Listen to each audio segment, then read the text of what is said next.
నమస్తే, welcome to our channel. Stone crusher యజమాని బెదిరించినటువంటి కేసులో విడుదల రజనీపై ఏసీబీ అధికారులు కేసు నమోదు చేశారు. మరికొద్ది రోజుల్లో కూడా ఆవిడ ఏసీబీ విచారణకు హాజరయ్యే పరిస్థితులు కూడా కనిపిస్తూ ఉన్నాయి. ఈ నేపథ్యంలో తన మీద ఉన్నటువంటి దాన్ని ఇంతకుముందు ఆ పార్టీలో పనిచేసినటువంటి ఇప్పుడు ప్రెసిడెంట్ టీడీపీ ఎంపీగా ఉన్నటువంటి లావు కృష్ణదేవరాయల మీద ఆవిడ సరికొత్త ఆరోపణలు చేస్తున్నారు. అసలు ఈ కేసుకి లావు కృష్ణదేవరాయలకి ఉన్న సంబంధం ఏంటి, మరి కాల్ డేటా కూడా తెప్పించుకున్నారు లావు కృష్ణదేవరాయలు అని చెప్పి విడుదల రజని ఆరోపించిన నేపథ్యంలో దీనిపైన ఆయన స్పందించడం కూడా జరిగింది. లావు కృష్ణదేవరాయలు కూడా దీనిపైన ఒక క్లారిటీ ఇచ్చారు. అసలు ఓవరాల్ గా అసలు ఈ కేసు ఏంటి, మరి ఇప్పుడు లావు కృష్ణదేవరాయల పైన వైసీపీ చేస్తున్నటువంటి ఆరోపణలు ఎలా చూడాలి, దీని వెనక ఏమన్నా మతలం ఉందా, ఇలాంటి విషయాలు తెలుసుకుందాం. మనతో పాటు ఉన్నారు ప్రముఖ సామాజిక రాజకీయ ఆర్థిక విశ్లేషకులు మధుసూదన్ రెడ్డి గారు. నమస్కారం అండి. నమస్తే. సో మధు గారు, విడుదల రజనీపై ఆరోపణలు వస్తూ ఉన్నాయి. సో గతంలో కూడా ఆరోగ్యశ్రీ విషయంలో కావచ్చు, ఆరోగ్య శాఖలో జరిగినటువంటి అవినీతి గురించి బయటపెట్టినప్పుడు కూడా ఆవిడ మీడియా సమావేశం పెట్టి మాకేం సంబంధం లేదు, ఇప్పుడు ఏవైతే అప్పులు ఉన్నాయో అవి కూటమి ప్రభుత్వమే కట్టుకోవాల్సింది, తనదే బాధ్యత అని చెప్పింది. ఆ తర్వాత కూడా మొన్న ఈ మధ్య ఆవిడ సంబంధించినటువంటి గుంటూరు ఎమ్మెల్సీ పార్టీ మారినప్పుడు కూడా ఆవిడ ప్రెస్ మీట్ పెట్టడం జరిగింది. సో ఇప్పుడు ఎట్టకేలకు ఏసీబీకి ప్రాథమిక సాక్ష్యాధారాలతో ఆవిడ దొరికిందని, ఇంకా తప్పించుకోలేదు, ఆవిడ అరెస్ట్ అవ్వబోతుంది, అరెస్ట్ అయితే కూడా 9 సంవత్సరాల దాకా ఆవిడ జైలు శిక్ష కూడా అనిపించే అవకాశం ఉంటుంది అంటున్న నేపథ్యంలో మరి ఇప్పుడు లావు శ్రీకృష్ణదేవరాయల్ని దీంట్లోకి లాగుతున్నట్టు కనిపిస్తోంది. అసలు ఈవిడ మీదే ఉన్నటువంటి ఆరోపణలకి లావు కృష్ణదేవరాయలకి ఉన్న సంబంధం ఏంటి, ఆయన ఎందుకు ఈ కేసులో తీసుకొచ్చి ఇరికించాలని చూస్తున్నారు విడుదల రజనీ గారు, లోపల ఓవరాల్ గా ఏం జరుగుతుందంటారు, మీరేం చెప్తారు? ఇప్పుడు రాష్ట్రంలో గడిచిన 5 ఏళ్ళు అంటే 19-24 మధ్య ఒక ప్రభుత్వం ఏర్పడింది. ఆ ప్రభుత్వంలో మంత్రులుగా చలామణి అయ్యారు. చలామణి అయినటువంటి వాళ్ళల్లో విడుదల రజనీ గారు వైద్య ఆరోగ్య శాఖ మంత్రిగా పనిచేశారు. రాష్ట్రంలో ప్రధానంగా ఒక 5 శాఖలు ఉంటాయమ్మా. ఈ 5 శాఖల్లో సగం బడ్జెట్ ఉంటుంది. మొదటగా ఏంటంటే విద్యాశాఖకు అత్యధిక బడ్జెట్ ఉంటుంది. విద్యాశాఖలో మంత్రి ఎవరైనా ఉండని. తర్వాత రెండోది అత్యధికంగా బడ్జెట్ ఉండే శాఖ ఏంటంటే వైద్య ఆరోగ్య శాఖ అత్యధికంగా ఉంటుంది. దాని తర్వాత ఏంటంటే ఇరిగేషన్ శాఖ కూడా అత్యధిక బడ్జెట్ ఉంటుంది. తర్వాత విద్యుత్ శాఖ ఒకటి ఉంటుంది అన్నమాట.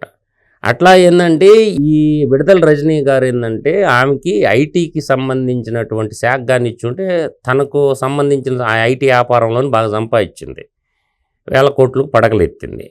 ఆమెకి తెలుసు ఏమన్నా కొన్ని కంపెనీలను తెచ్చి యువతకు ఉపాధి ఇచ్చింది. ఆమెకేం చేశారంటే వైద్య ఆరోగ్య శాఖ ఇచ్చారు, ఫ్యామిలీ హెల్పేరు వైద్య మహిళా శిశు సంక్షేమ శాఖని వైద్య ఆరోగ్య శాఖ ఇచ్చాలకే శాఖ మాత్రమే ఆమె దగ్గర ఉన్నది, కానీ పెత్తనం అంతా తాడేపల్లి కొంపలో ఉన్నది. వైద్య శాఖలో నీకు 104, 108 వాహనాలు కొన్నారు. ఆ వాహనాలు కొన్నదానికి విడుదల రజనీకి ఏం లేదు, ఆడ పెట్టమంటే ఆడ సంతకం పెట్టింది. 1000 కోట్ల స్కామ్ జరిగింది 104, 108 వాహనాల కొనుగోలులో. ఆ వాహనాల కొనుగోలు వ్యవహారం అంతా చూసింది జగన్మోహన్ రెడ్డి యొక్క తమ్ముడైనటువంటి వైవి సుబ్బారెడ్డి పుత్రరత్నం అయినటువంటి విక్రాంత్ రెడ్డి. ఆమె ఆడ పెట్టమంటే ఆడ సంతకం పెట్టింది వాళ్ళకి. తర్వాత చూస్తే మందుల కుంభకోణం ఇంకొకటి ఉందన్నమాట. ఇదంతా ఈ 2,20,00,000 అనేది ఒకరోజు ఫ్లెక్సీలకి రావా డబ్బులు. అది పెద్ద కుంభకోణం కాదు. అసలు కుంభకోణాలు విడుదల రజనీకి తెలియకుండా జరిగిన, తెలియక జరిగిన అసలు తిమింగళం కుంభకోణాలు ఉన్నాయి.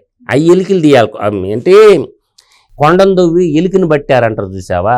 ఈ 2,20,00,000 అనేది ఎలికి పిల్ల లాంటిది. అసలు తిమింగళాలు బయట ఉన్నాయి.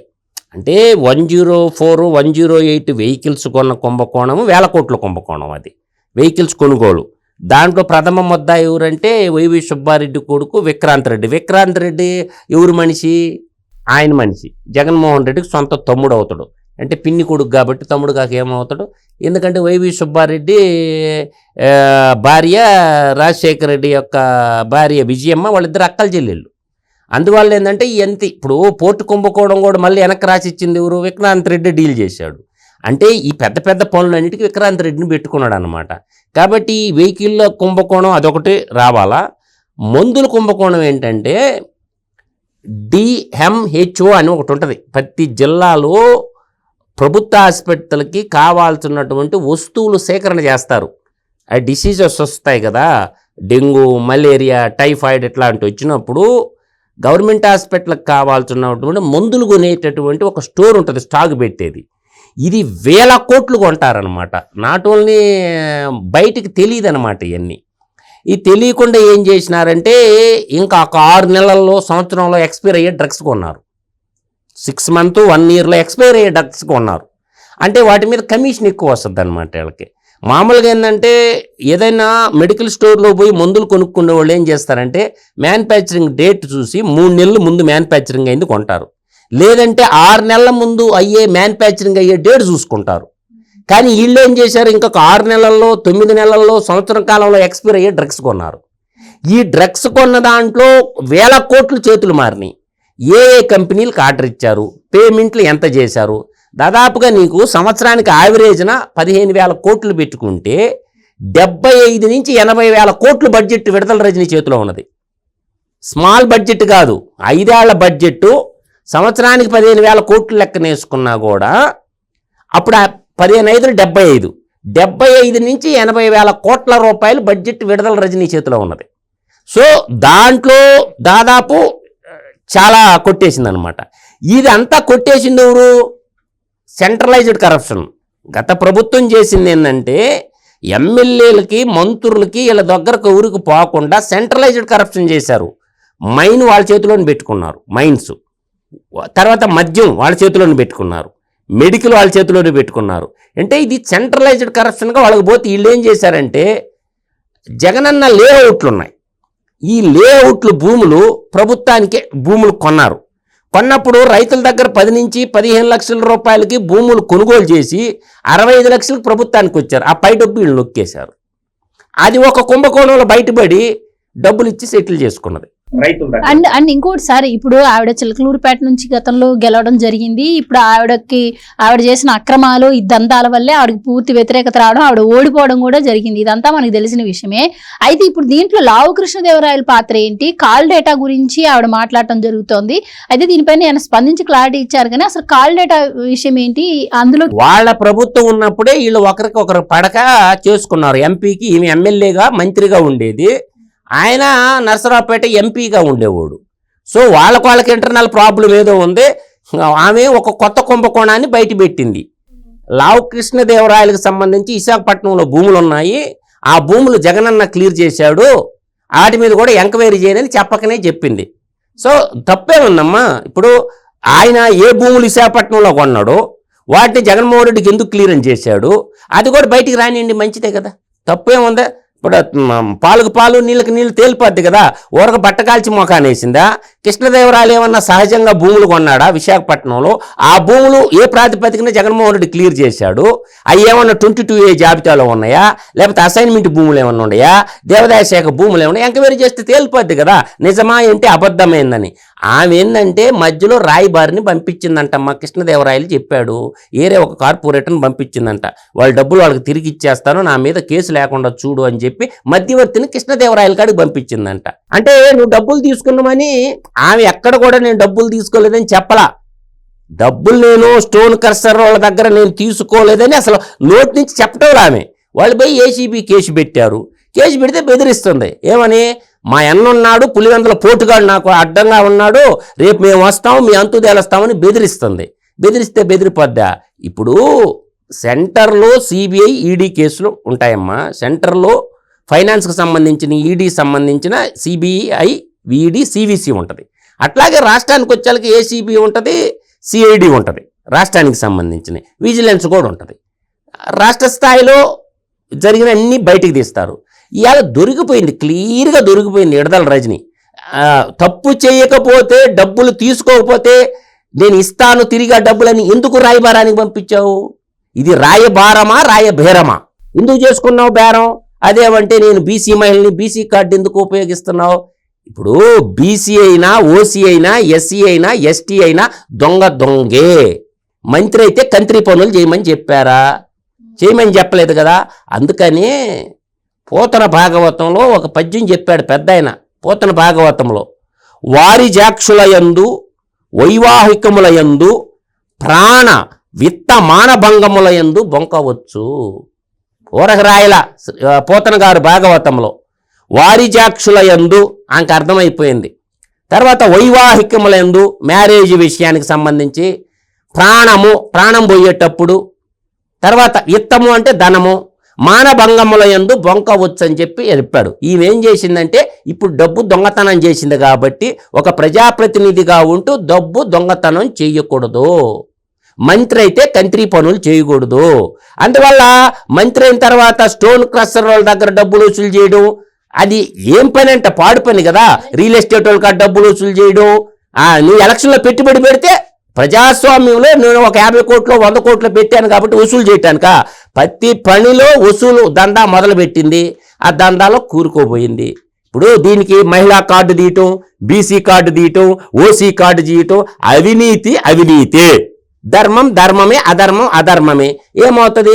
ఓసీ అయితేనేమి, బీసీ అయితేనేమి, ఎస్సీ అయితేనేమి, ఎస్టీని అయితేనేమి, ఎవరైతేనేనమ్మా రాజ్యాంగం అందరికి ఒకటే. అవినీతి పరుడు ఏ కులంలో పుట్టినా అవినీతి పరుడే, దొంగ ఏ కులంలో పుట్టినా దొంగోడే. కాబట్టి నువ్వు దొంగ పనులు ఊరు చేయమన్నారు, వసూలు ఊరు చేయమన్నారు.